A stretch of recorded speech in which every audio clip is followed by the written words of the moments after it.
people find reasons to dislike somebody else, and they will use something with which to dislike them. It is a very sad reality that racism has held sway not only in the West. I can point out to some countries in the East that are even harder on race than the West is.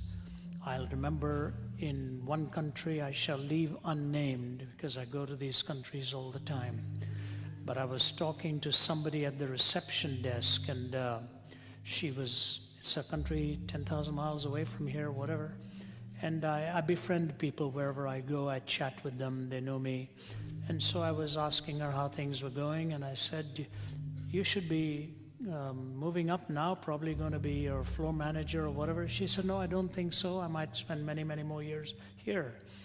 I said, do you not want to move on this? Are you happy? She said, no. And then she pointed to her hand like that. She said, because of this, I will remain much longer here than anybody else. And she was very blunt in the way she described it. My heart was saddened when I heard that, you know. So it was not whether she was doing her job well or not. She was a lovely girl, just beautiful to look at, so efficient in the way she was treating customers and so on. It's a 5-star plus hotel.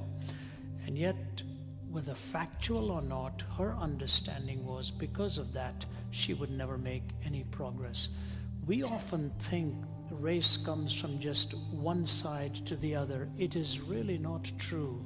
It comes reciprocally, it comes in multiple directions, and I went on to make that comment when one congressman was referring to Clarence Thomas, you know, and I said he referred to him as an Uncle Tom, and the press reporter looked at the congressman and said, sir, if a white person had said that, it would be considered racist, and he looked at the press reporter and said, but I'm black. And when I heard that, I thought, so? Am I allowed to make a comment on a person's color wedded to ideology on the right of my color? No. Whoever thinks that is living dangerously with hate, which ultimately results in violence. And I gave the illustration of a man in Lebanon. My wife and I saw this with our own eyes, of a man who told us that he took his 10-year-old boy up a hill every day and was telling his 10-year-old boy to look across the border and said to him, your job in life is to kill as many of them on the other side as you can. What chance does a 10-year-old stand if he is raised when he grows up that his whole goal in life was to kill somebody on the other side because of their ethnicity? Is that what Jesus wants from us? That I judge a person by the color or by their ideology or by their economic prowess or by their education? Can I not see in everybody the image of God? That's who we are. You see, if leaders don't change in perpetuating prejudice of whatever sort they do, the country is in for bloodshed again. It has to start with leadership.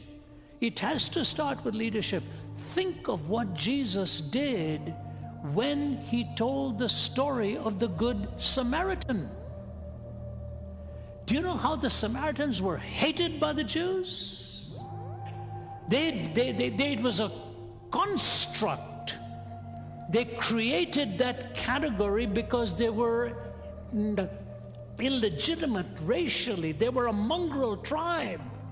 They were a mongrel race in the eyes of the Jewish mind of that day. And to think that a Levite could go by, a priest could go by, and the Samaritan was the godly person.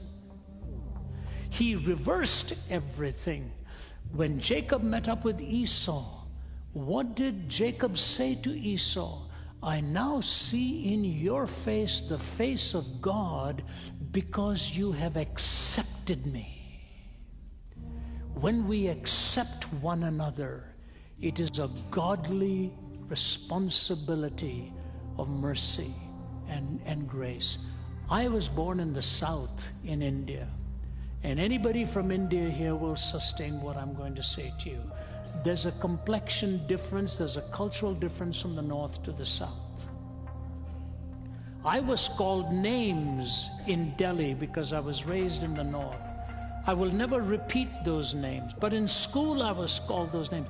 This is not a different ethnic group, unless you want to go back aeons of time. We were all Indians. And yet the guy sitting next to me would choose to call me by a pejorative term. You know, fortunately, I don't hold these things against anybody because they do what they think somebody else told them is right to do. I bear no ill will, but I remember the words and the names.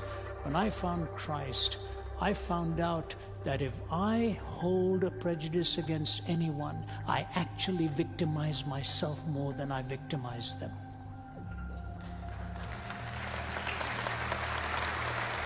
The possessor of hate. And I cannot say this enough. I plead with our political leadership. Let's forget some of our prejudices. Let us learn to love our fellow human beings. All people are equal. Ideas are not equal. We talk about ideas and judge ideas. We don't judge people. We are all created in the image of God. And the day that that comes where we can sit as brothers and sisters, you know, in my team, I have a Scotsman, we have Scotsmen, we have Englishmen, we have South Africans, we have Spanish, we have German, we have several Peruvians on our staff. The next apologist we've just hired is Nabil Qureshi, who's a Pakistani. I am an Indian. Indians and Pakistanis don't exactly have an enamorment of each other in a wonderful collegiality, you know.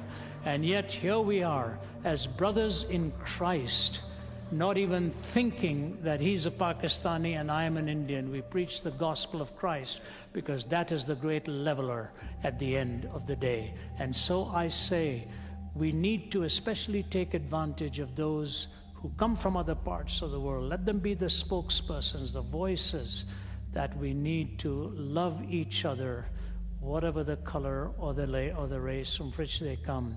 God is the one who has created all of us, and at the foot of Calvary, there's only one source of forgiveness, and there's only one reality. We're all lost, we're all sinners, and all in need of forgiveness.